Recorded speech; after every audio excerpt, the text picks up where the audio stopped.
Hey everybody, it's Allie and welcome to our Y&R chat for Sunday, November 15th, 2015. So, was I the only one who felt like this week's Y&R was just a little bit anticlimactic? I mean, usually there's a build-up as you're headed to the top of the roller coaster and a slow whee as you're headed down the roller coaster. And I kind of feel like last week I opened my eyes, I was at the top of the roller coaster, and this week I opened my eyes and I'm just at the bottom. There was no build-up, there was no come down, just boom, 1 week. I guess maybe that's how sweeps works now. Part of it, I think, is that the storylines that I was really excited to dig into and learn more about were not touched on very much. I want to know, where's Patty? Did she get out of the building? Is Ian Ward still alive? Presumably he is. There was no rubble, no ruin of Newman Enterprises, and maybe I'm the only one, but I'm thinking about the rebuild. I thought we were going to see some scenes of maybe Victor walking around the rubble of his ruined empire, and we didn't get any of that. I mean, maybe it's to come, but I was looking forward to it. I was looking forward to really digging into this triangle with Ashley and Abby and Stitch.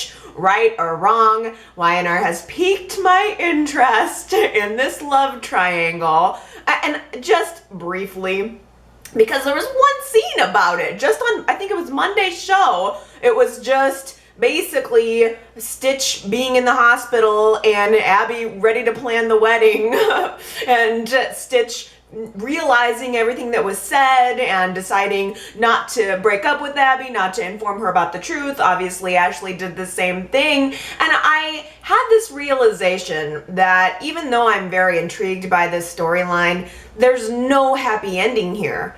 There's no ideal circumstance, ideal outcome. If Stitch marries Abby, it's a lie.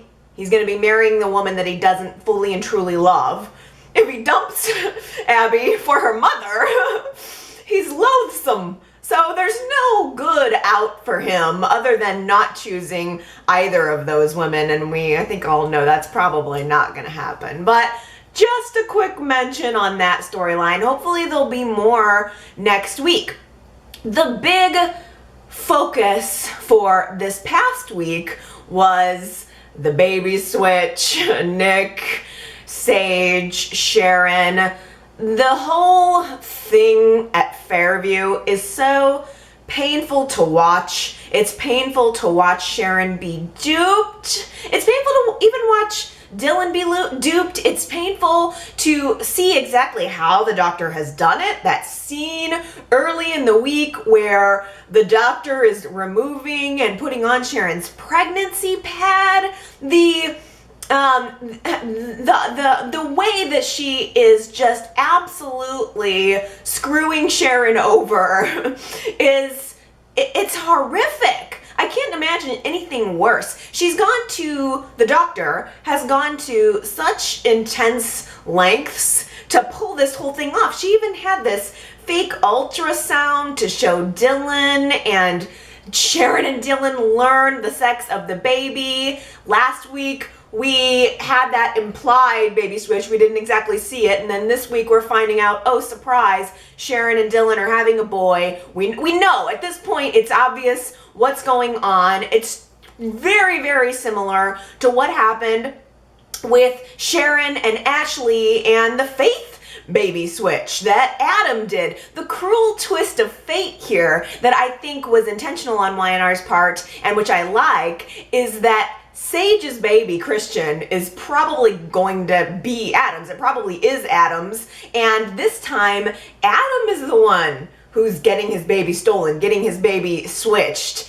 It's very ironic. Even though I don't love that this is happening, I think it's at least a little bit of a clever twist of fate and maybe a little clever twist of karma for Adam. So toward the beginning of the week, it started to dawn on me that maybe Adam really is the father of Sage's baby. And it became a little more apparent in that scene where Adam is comforting Sage in the hospital. She's losing her mind. She's overcome with grief. She's lashing out at everyone, pushing Nick away. And Adam was the only one who really dug into her and said, yeah, I get it. You're going through something, but it doesn't have to be like this. Let me tell you a little bit about my experience when I lost a baby with Chelsea. It was just very blunt in that way that Adam is very blunt, and I appreciated it, and I realized, oh man, this is exactly what the twist is going to be. That's going to end up being Adam's baby, which is another kind of karmic, cruel twist of fate toward Nick, knowing that Nick was guilty of switching paternity test results when it came to Summer. Now are we experiencing a yet another paternity test switch that unfortunately Nick is going to be on the receiving end of this time. So it's kind of, it's crisscrossy, it's complex, it's interconnected, it has callbacks to the past. I think it's interesting. I am trying to pull back on my Sage love because I know that you guys don't love her. And there's this part of me that's thinking I need to start disconnecting from Sage, because if you guys don't like her, YNR's probably, you probably represent a little closer to the YNR community than even I do, because if you guys don't like Sage, she's not going to end up staying on the show, and then I'm going to lose her, and I'm still trying to get over the loss of Burgess Jennings as Billy, so I'm trying to pull it back, although I did feel like the actress did a really good job during all of these scenes this week. I feel her grief, I feel her rage, I feel the questioning, I understand all of the emotions that she's going through. It plays to me. I enjoyed the memorial sequence. I mean, the fact that she wouldn't even go to her own child's memorial, I mean, I don't agree with it. I can understand maybe why she didn't want to view Christian, but I don't understand why she refused to participate in his memorial service. I think it's just going to speak later down the line to her actual mental state. But the fact that she's pushing Nick away is another thing that I'm having trouble connecting in with, because Nick is going through something too. This doesn't just exist to Sage. She's not the only one that's being affected, the only one that's being hurt. And if Nick and Sage are not going to be able to come together over this, they will not last. And I think maybe that's where we're headed. I think it's very real. YNR has done a lot of artistic camera work even to show us visually the distance that's growing in their relationship. And frankly, I think that's what crazy Nurse Ratchet, doctor, can't think of her name, I think that's exactly what she wanted. Mission accomplished, crazy doctor. We've talked a little bit about the baby switch potentially, and I believe completely, being an attack on Nick as opposed to being an attack on Sharon. So I think that maybe taking away Nick's child was only part of the plan. I think where the doctor is succeeding is in also destroying Nick's relationship with Sage, destroying his marriage too. I think it's a full-on assault on everything Nick. And I really do think that Josh Morrow has done a great job over the past week or two. He is a character that's always there. He's always kind of steady. And this week he really ramped it up. How about that scene where he is looking at the death certificate of his child who has just died, and he takes this violent swipe across that hospital desk and kind of like moves that set piece a little bit. Did you notice that as he does that move to like swipe everything off of the desk, and then he falls down onto the floor and back onto that set piece, and it kind of moved a little bit. But he kept going. He kept the emotion high, and it's really been high throughout the entire week. He gave a great performance during the memorial scene. One thing that I do want to mention, and I think we'll end up talking about it a little bit later in the when we get to your comments, is during that scene when Nick is sitting on the floor and he is mourning the loss of his son, comfort comes from kind of an unexpected place. Chelsea. So if we're seeing a developing bond one way or another between Adam and Sage, will we be seeing a developing bond between Chelsea and Nick? I think that is possibly a little hint that Y&R is giving us, and we'll see, I don't know. Again, I enjoyed the memorial service. I appreciated that everyone came to support Nick and Sage, even though Sage didn't want to go. She walked in at the very last minute. Hey, congratulations, way to show up to your own child's memorial service. It's, again, I think it's just speaking to her frame of mind that she would even consider not going, and maybe that's a little seed that's going to be followed up on later. But the memorial service was good.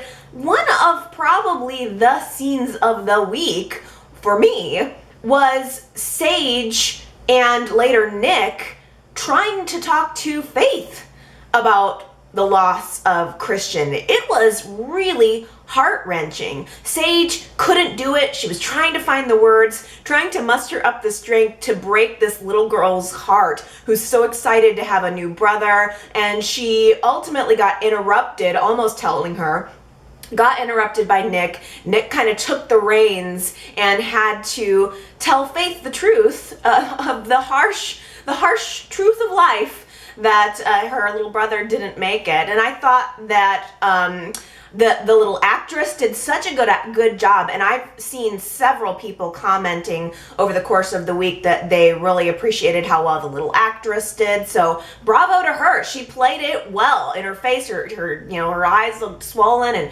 she did a good cry on cue. I cried during that scene. I was crying as Nick said to her, "I'm sorry, Faith, but Christian went up to be with Cassie and Delia in heaven." That was so sad, and Faith looked so sad. And although she really should be happy about it, with the way Y&R disappears kids left and right, Faith is lucky to be alive. Okay, so let's really dig into this Adam thing, because Christine is once again ready to pop Adam in the paddy wagon and cart him off to prison the next day after the big Newman Tower fire. And Victor manages to get a court order to allow Adam the time to heal in this hospital, which was surprising to me anyway, that he can just do that. That's how powerful the man is. But there was something suspicious in the way Victor was insisting that not only is Adam going to get to stay in the hospital for a couple more days, buy him some time, but he's insisting that Adam's case will be won on appeal. I mean, he said, mark my words, we're gonna win this case on appeal. So that was a little bit of a preview of things to come. I was really shocked when Victor sat down in Adam's hospital room, because I thought this is like father and son coming together after all of these years. So much has happened, so much water under the bridge. Maybe now they can finally heal together. And coming off of that scene in the previous episode, I think, when Adam and Sage were having their conversation, now we're seeing Victor and Adam having a conversation, and Victor straight up calls Adam out on that paternity question. I gasped. I kid you not, I'm watching the show and I go, those are the moments of why I watch Y&R, because that gasp was so genuine. We had really, I think, and not all of us, we had talked about it a little bit here and there, talked about the fact that maybe Adam was the father, there was a question of the paternity, but I think for the most part, we just sort of went along with the idea that Nick was the father. You can't really prove anything until the writers decide to bring it back up. But now they're bringing it back up, and I'm so shocked because I wasn't expecting it. And of course, Adam denies it. Adam says, okay, Victor, this is your little fairy tale. You think I'm that kid's child, but I'm not. It's Nick's. But is it true? Is it true? Because I went back and watched that scene twice. I was looking for tells in Adam's face. I want to know, is Adam really the father of Sage's baby? Although I don't know how we can really know. I don't know if you guys were reading Adam's face as well, along with me in that scene with Adam and Victor. Were you reading his face? And was it dawning on you the way he was talking with Sage? There was an implication, I think, that Adam is the father, knows he's the father. Victor's totally right, but how can we really know? There's a part of me that thinks, well, maybe it's not true and he was just going along with Victor, because Adam seemed pretty stoic, at least when he was talking with Victor. I mean, he talked with Sage about the fact that he'd lost the baby with Chelsea, and you could tell that he was really identifying with her and trying to give her some comfort from his own perspective, but I just don't know. I think it's an open-ended question. Maybe you guys think it's open and closed, but I still think it's a little bit open. So I'm going to make that the poll for this week at yrchat.com. If you want to go there and vote to tell me, is Adam really the father of Sage's baby? I think that's going to be a very interesting question and answer from you guys. My jury is still out.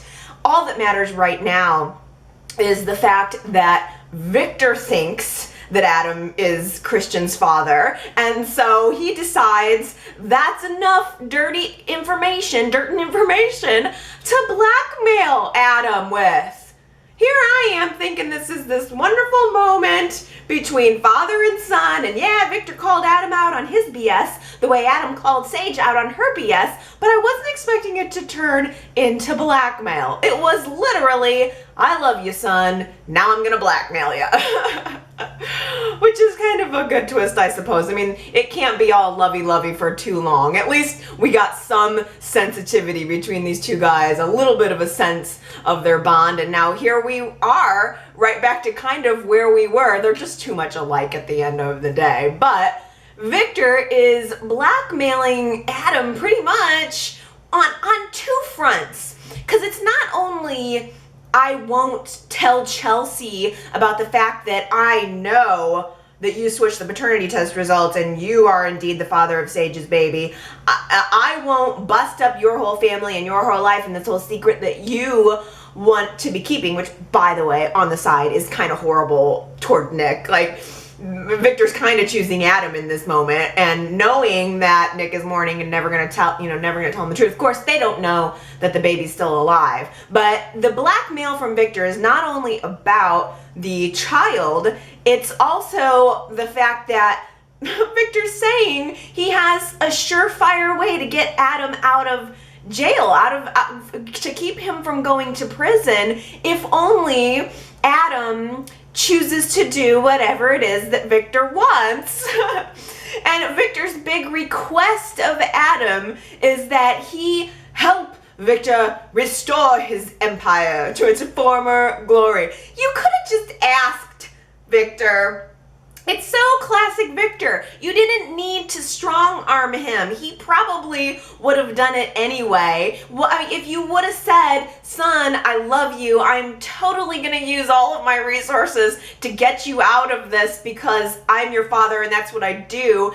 I want you to come work at my company with me. He could have said, you and I do things the same way. We think alike. And thank you for saving my life last week. Now I want you to come and build this with me. Let's take our relationship and let's build on what we have and restore my company, restore our relationship and live happily ever after. But no, that is not what happened. Victor says you're gonna do it because I told you to, and because if you don't, you're going to jail. So, of course, Adam's gonna acquiesce to that. But I thought, why it's like, just again, on a side note, why don't you, Victor, want your other children to help you rebuild your empire? Pretty much, Victor's argument to Adam was, my other children have ties to the Abbotts, and I don't like that. He's got Billy and Victoria wanting to help him, wanting to give him free office space. Like, the Abbotts have offered to help Victor rebuild. They're reaching out their hand and in what I think is a genuine gesture, and Victor is snacking that away and saying, no, I don't want your help. And by the way, Victoria, I don't want you involved with Billy, even though, again, Billy helped save Victor's life too, helped save his building, helped get people out of his burning building. Victor says, no, I don't want you two to have anything to do with my company. And I'm just so bummed out about Victoria and Billy.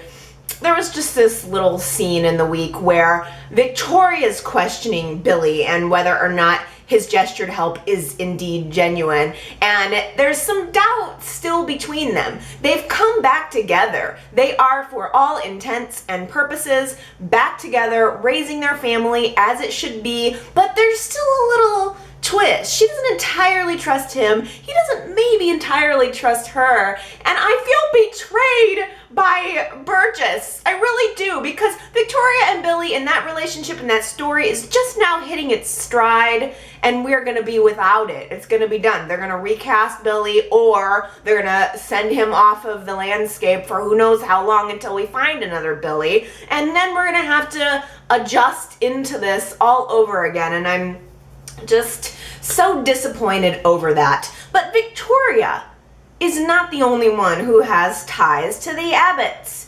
Adam has ties to Jack, very, very strong ties to Jack. And there was a brief little conversation between Jack and Adam in the hospital room where Jack is being so kind to Adam, offering to help him with resources, legitimate resources for trying to help him fight the charges, legitimate love, legitimate support. Everything that Jack is offering to me comes off as something out of love, and Adam knows that he's about to turn around and help Victor stab Jack in the back.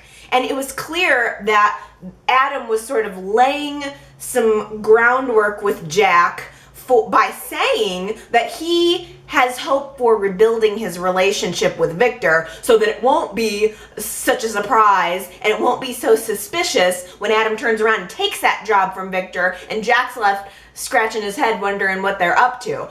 Adam does give Jack a little bit of a heads up that he should look out, keep an eye on his back. There might be some knives coming at it. I don't understand why Victor is out with knives right now. Why did he come out of this rubble ready to throw away any assistance that anyone offers and ready to lash out at Jack and Billy and the Abbotts? It doesn't make any sense to me. Victor's the one that invited this Paragon virus into all of their lives. If anybody should be upset, it should be the Abbotts mad at Victor, but no. I don't know what his big plan for revenge is gonna be, and you can tell Adam's just getting sucked into it, and he's gonna regret the decision that he made, which was, okay, Dad, I'm gonna have to say yes, I have no choice.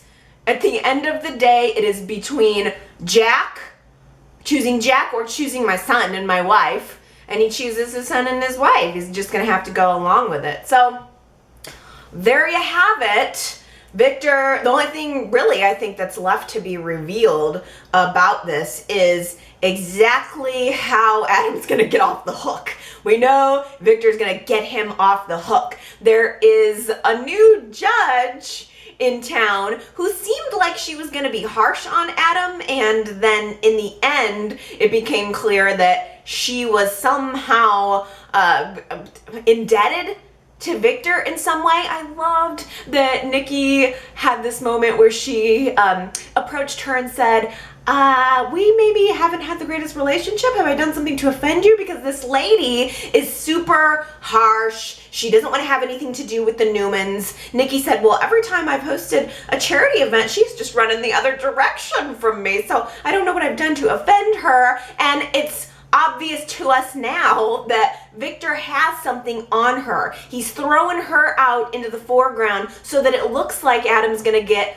a fair judgment from a harsh judge, but in reality, he's got her in his back pocket. It was kind of scary the way Victor walked into that scene between Nikki and the judge and used straight up passive-aggressive intimidation tactics on this woman. I felt terrible for her. Victor looked horrible in that scene because she seemed visibly shaken. Great actress, by the way. I like her. I don't know why I'm so interested in new characters, but I was like, bring her on. I like her. She seems cool. Let her be friends with Nikki. I'm for it. I want to know who she is. I'm intrigued by the actress. I'm intrigued by the potential storyline here. I kind of think it's not so much that Victor has something on her. I think Victor has something on her husband. So I don't know if we're getting a full sub-storyline happening here, but I'm intrigued. I want to know more. Yep, Gwen's crazy. Gwen is straight up nuts.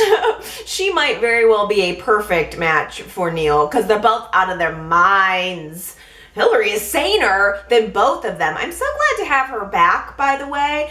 The actress looks so beautiful. They had her in very minimal makeup this week. I thought she just looked gorgeous, voluptuous. I liked what she was wearing. I liked the intensity that she was bringing to all of her scenes because the character right now is feeling pretty much two intense emotions. Hatred for Devon, or wanting, like, loathing for Devon, and love for Neil. It's clear that she's really pulled in between these two emotions. And I believe that Gwen's gonna be the one to really facilitate all of this coming out of the bag. It's not so much at this point a worry that Hilary's going to find out what Neil did to her. It's more of a worry that everybody else is going to find out what Neil did. There was a brief yet really telling scene between Hilary and Neil where Hilary is trying to come to terms with the fact that where last she picked up on her life, it wasn't what she thought it was. She thought, at this point in her memory returning, she thinks she was married happily ever after with Neil, and she can't understand why she would cheat on him with his son. So she says to him out loud, how could I do that to you, Neil? And Neil is, of course, trying to lay out the situation for her, and he tells her, forgiveness is a two-way street. So someday I might need you to forgive me for something. And I think that is key. We are not seeing as much Hilary having problem with what Neil did to her. She's coming out of the coma, not realizing that she loves Neil and realizing that he was there for her, trying to help her, especially throughout this medical procedure. He's the one that brought her back to life. And so she loves him. She wants to be with him. The other little twist element in this is the fact that Hilary's memory is not returning. And does she really want it to? And her answer is no. But the doctor is back. Dr. Neville is back on the scene, realizing that he needs to finish off his treatment. He was not done with his experimental procedure. Oh no. He still needs Hilary to take these pills in order to fully regain her memory. And I just have to tell you guys that I love this actor. I love this character. I think that he is bringing just such almost like something just over the top, comical, almost ironic to this performance, to this character. I feel like this actor, Michael E. Knight, is just a breath of fresh air. I would love to see him hang around on the show. Give this guy a contract, Y&R. Stop messing with pulling out General Hospital people and a revolving door of, I mean, this guy would be a great addition to the show. You could stick him into a love triangle with Ashley or Nikki or who knows. I just think he is smart. He's funny. If you watch the little expressions on his face, he's giving a full body performance. This guy's a good actor. He's also like really attractive. That doesn't hurt. I think he's a nice age bracket to maybe be a pair for Ashley instead of, you know, her daughter's fiance. That would work. So anyway, that's my position on Dr. Neville. Give him a contract, bring him on. Oh man, so I'm assuming that Hilary is gonna end up taking the pills and deciding that she needs to remember everything, but she doesn't want to take the pills and forget her love for Neil and her horrible life with billionaire Devon. No, we definitely wouldn't want that, Hilary. But it doesn't even matter because, well, it only matters to Devon. Surprising, Neil ends up confessing to Hilary everything that happens. He tells her everything from point A to point B. He doesn't try to hide the truth, which was, again, also a little bit refreshing coming from Neil because he's done nothing but lie and try to cover up for several weeks now. But now Neil comes forward, tells her everything about what happened in Virgin Gorda, everything that happened in the boathouse, and she's shocked and confused, but she forgives him. It's really a surprising twist, not only that Neil confessed, but that Hilary's not the one that's ticked off about it. The thing that is gonna be the sticker is that even though Hilary forgives, Gwen is totally gonna tell Devon. Out of the frying pan and into the fire. Who said it? That was Patty from last week's disaster show, Disaster Week of Newman Towers. Candida got it right, Victoria, Katie, Jennifer, Maria, and Liam sent me an email and guessed correctly. I feel like I got your name wrong last week, Liam. I'm sorry. And then I got Henry's, I called Henry Michael. I'm terrible with names. I promise you guys, if I'm still doing YNR chat in 20 years, you'll start to notice that I can't remember names. All the women in my family, as we get older, it's just you can't remember a name or can't say a name or remember a name to save your life. So you'll probably start to see me coming unhinged. So that was last week's Who Said It quote. If you'd be interested in guessing this week's quote, here it is. I kind of liked this moment. Who said it, you guys? How about we don't be jerks? Short, simple, to the point. One character on the show made this comment throughout the course of Monday through Friday's show last week. How about we don't be jerks? If you remember who said it, you can go to yrchat.com to leave me your guess, and if you get it right, I will give you your props on next week's YNR chat. There are also a lot of really good comments about Newman Disaster Week. It seemed like the majority of people liked it and enjoyed it. That was the poll from last week, was how'd you feel about the Disaster Week? And a lot of people had some good opinions here.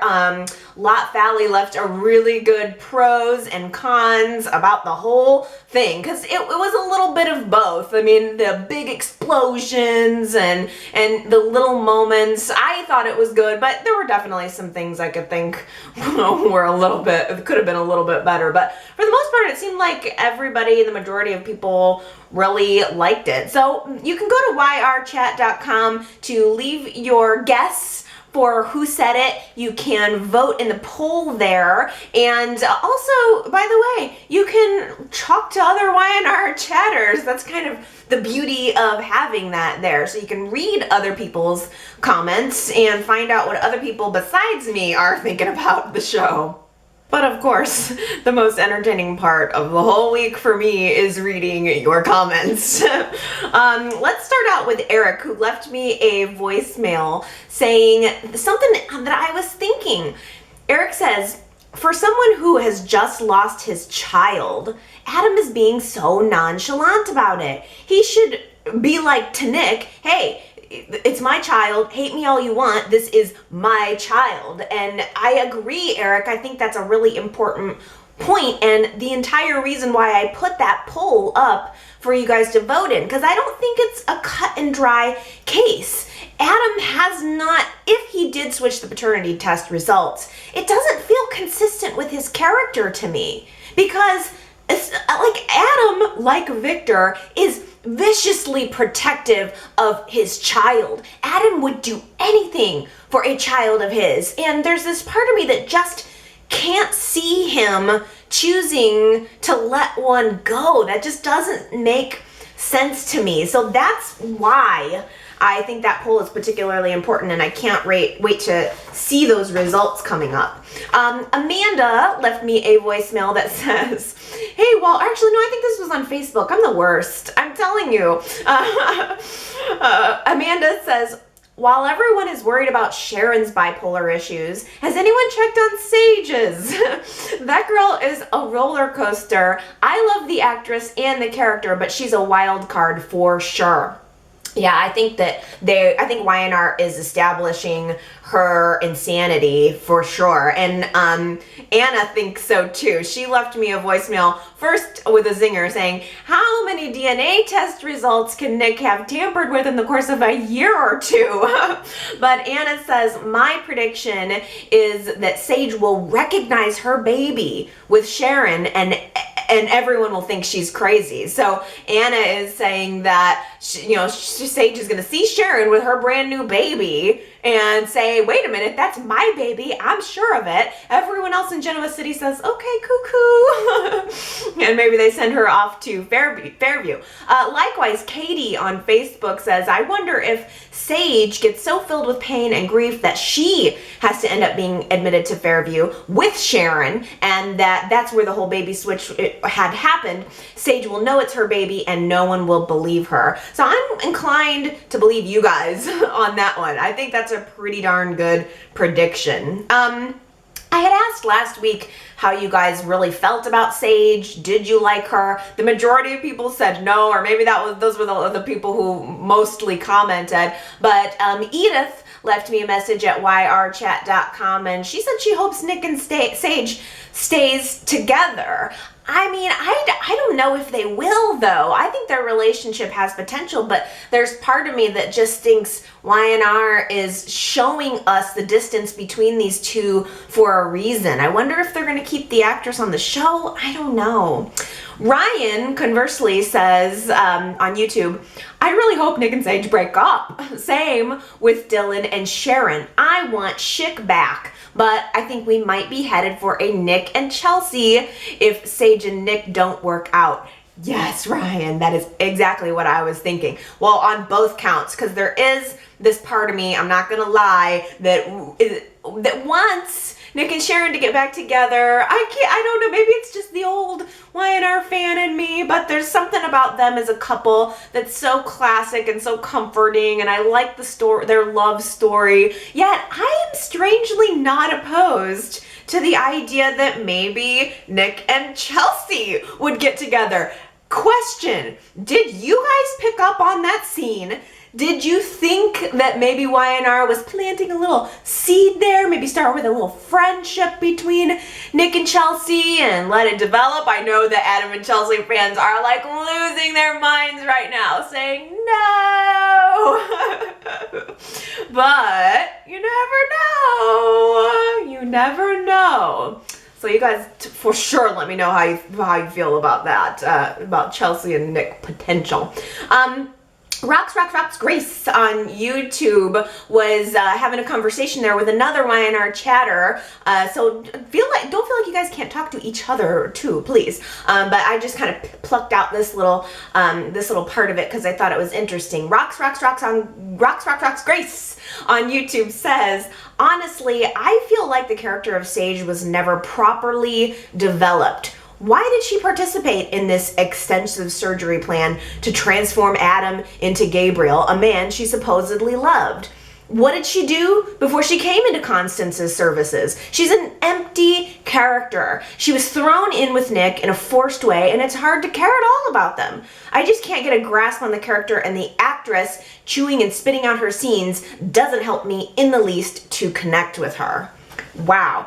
Okay, the other thing that I thought was a really good and valid point came from Gary this past week, and it was really early in the week, and it was just probably a flippant comment that you made, Gary, that I just picked up on. Gary called Sage the poor man's Sharon. And I just thought that is a really kind of great way to describe it. Remember when Sage kind of dyed her hair blonde? She went from dark to light, and all of a sudden she's involved in this intense relationship with Nick, and there wasn't a whole lot of build-up. It was just sort of that they were together now, and in large part because of this pregnancy. I thought that was a really interesting way to put it, though, the poor man's Sharon. Not only, because of the hair and all that, but we were just getting teased with a reunion for Nick and Sharon when that all got blown apart by the paternity switch, and then Sage came along to help Nick pick up those pieces. But it does kind of feel like YNR just dropped Nick and Sharon like a hot potato, picked up with Sage, and that was it. So yeah, maybe that's why people aren't responding to Sage, because as Rocks Grace said, they didn't develop the character, and as Gary said, she's just kind of a poor substitute for Sharon. Eric left a message on Facebook, and I don't know if it's the same Eric who called the voicemail. You'll have to let me know. Eric on Facebook says, could Dr. Anderson be Ian Ward's daughter? So Dr. Anderson, I gotta remember her name. I don't know, Anderson. How hard is it, Allie, to remember that? But for some reason, I'm struggling with it. Let's see, I think Aaron on YouTube filled out this theory a little more, making it make sense. Aaron on YouTube said that Dr. Anderson's plan is to pump Sharon full of drugs so that she's disoriented and doesn't even remember giving birth. Just like she didn't remember giving birth to twins and didn't remember when Adam pumped her full of drugs and stole Faith away from her and gave her to Ashley. OMG, Aaron says, the conspiracy is real in Genoa City. I think that's it. I think that Eric called it with her possibly being Ian Ward's daughter. We know that baby switches are Ian's MO, and he's already done it. He's already done one via Mariah and Cassie with Sharon. So this has Ian Ward's fingerprints all over it. We know that he didn't die in the rubble. So I kind of am thinking that, it makes total sense because he's pairing up with Patty. So maybe Patty's going to be the one to defeat Ian Ward if she realizes that he's somehow behind it and with the doctor. Yes, this is the connection. Thank you. Thank you.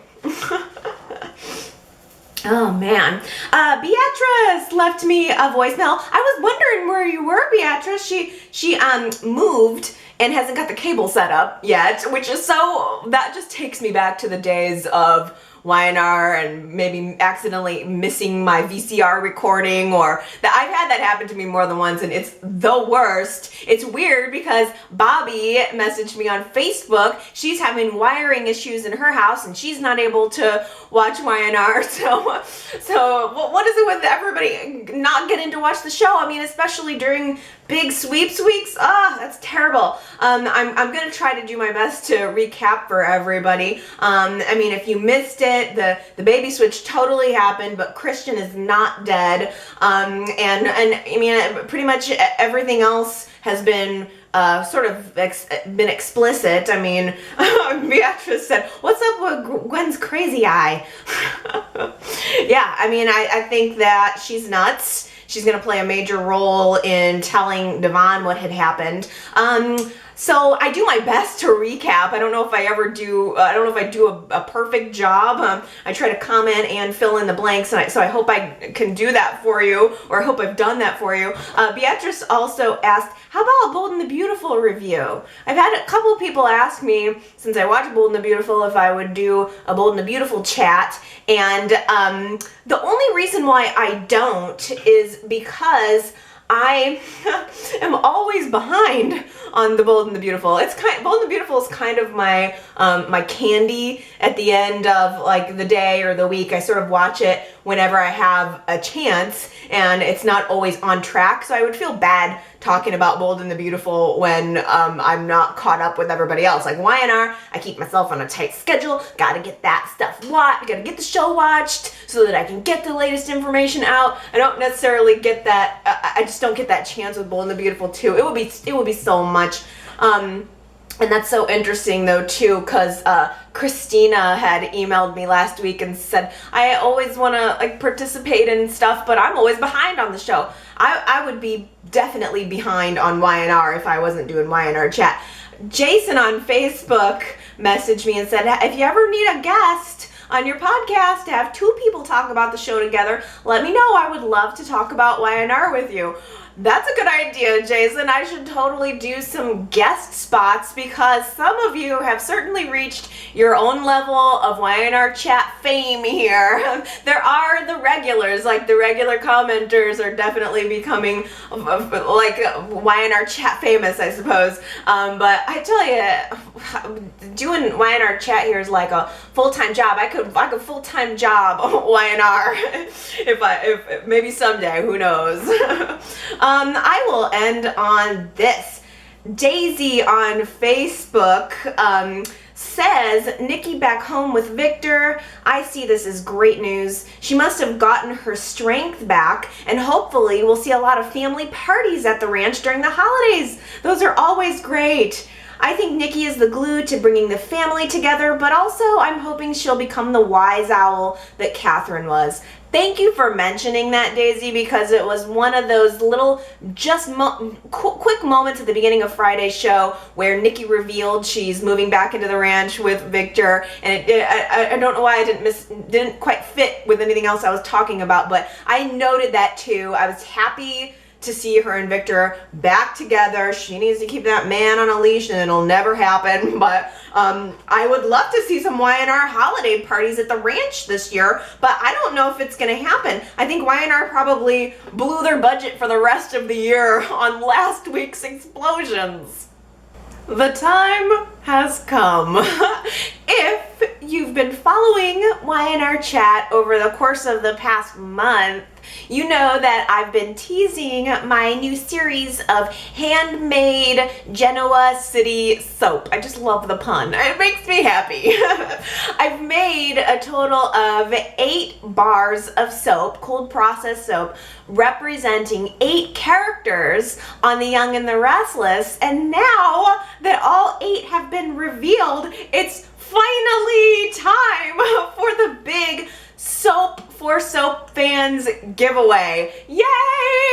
I'm so excited about this. I'm gonna tell you all about how you can enter in a minute, but first let me tell you the grand prize and the rules. The grand prize is going to be your choice of one of my silky, creamy, bubbly bars of soap, homemade by me with lots of love. I really think you guys will enjoy the soap. If you've never tried an artisan soap bar, they're just so moisturizing and luxurious, and I love my recipe. It really lathers up, it gets creamy. I've perfected it even within even at the beginning of the series, I perfected the recipe. So all of these bars have the same basic formula. They feel really good. I've used every single one. I just opened up the Paul bar and it was gorgeous. So I think you will enjoy them. Now, this giveaway is bigger and better than any of the previous Soap for Soap fan giveaways that I've done here on YNR Chat, because not one, not two, but 3 of you are going to win the soap bars. And I will tell you, you have really good odds here. So don't be afraid to enter. YNR Chat is not some vast Newman empire. There aren't that many of you. So giving away 3 bars gives you a really good chance of winning. I wish I could give them to everybody, but I'm giving them to 3. 3 names are going to be selected just by a random drawing on the YNR Chat that we do on November 29th, 2015. So you have 2 full weeks to enter. Okay. So are you ready to find out how you can win?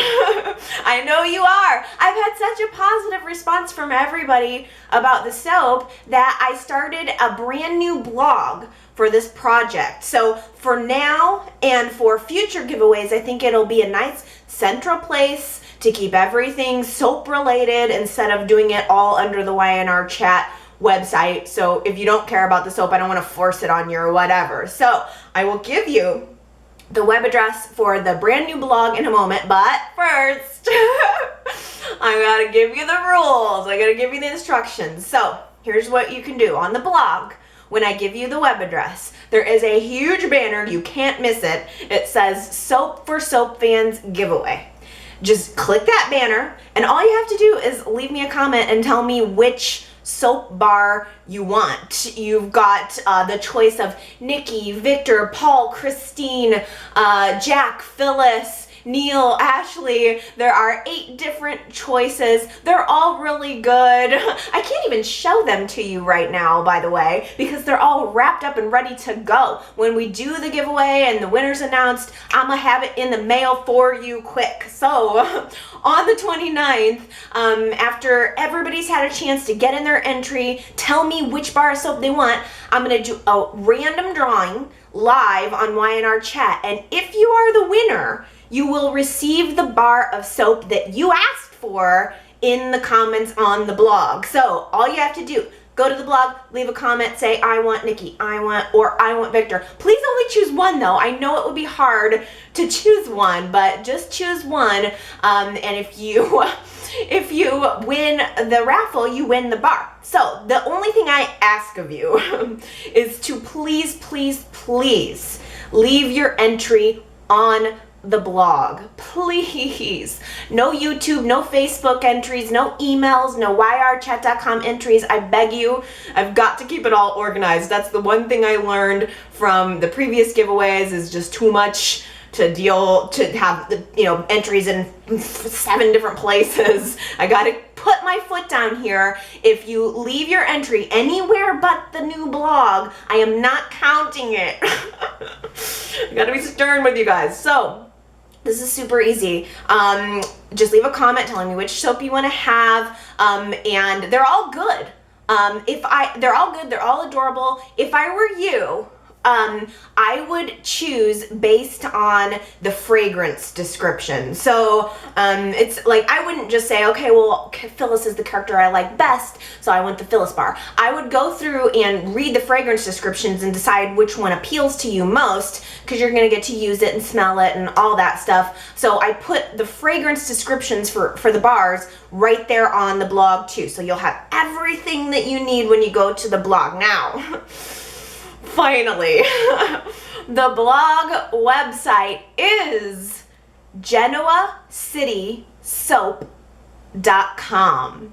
No S on the end of it, just genoacitysoap.com. All one word. You can enter right now, starting right now through November 28th at genoacitysoap.com. While you're there, you guys, leaving your blog comment to tell me which soap you want. I also am starting a little newsletter. There's a little sign up form if you're interested in getting email updates from me about my little soaping adventures. Just sign up for the email newsletter and I will tease. I also made a new soap that's not YNR related this past weekend, and I'm planning, I actually have 2 secret soap giveaways planned that will only be for newsletter subscribers. So if you are interested in the soap and you want to stay in contact, I've had so many people asking about it and it just makes me so happy. So I thought I'll just do an email list. That way I can make sure that you guys can learn about it if you want to learn about it. Plus it gives me an excuse to give away soaps that are not YNR related. So GenoaCitySoap.com. You can enter the giveaway. You can sign up for my newsletter for other secret giveaways. And that's it. GenoaCitySoap.com. Ready, set, go.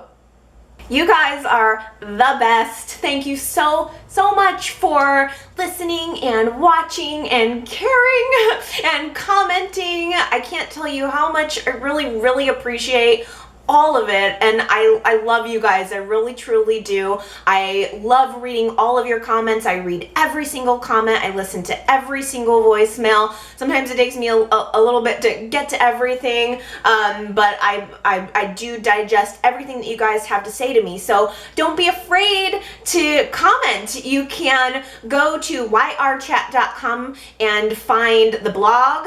You can find the Facebook, the Twitter, the YouTube, and the voicemail number is 309-588-4569. Whatever works for you, whatever your preferred way to comment is. I really appreciate all that you guys have to say. So don't be shy. I love hearing from you.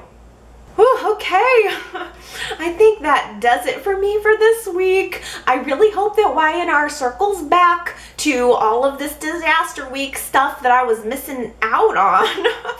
I'm totally looking forward to next week's shows. From the preview on Monday, I think we're gonna get some more Stitch and Ashley, which I'm really excited about. We'll see. But until then, I'm watching right along with you, and I'll be back next Sunday to chat again about our favorite show. Okay, you guys, love ya. Bye.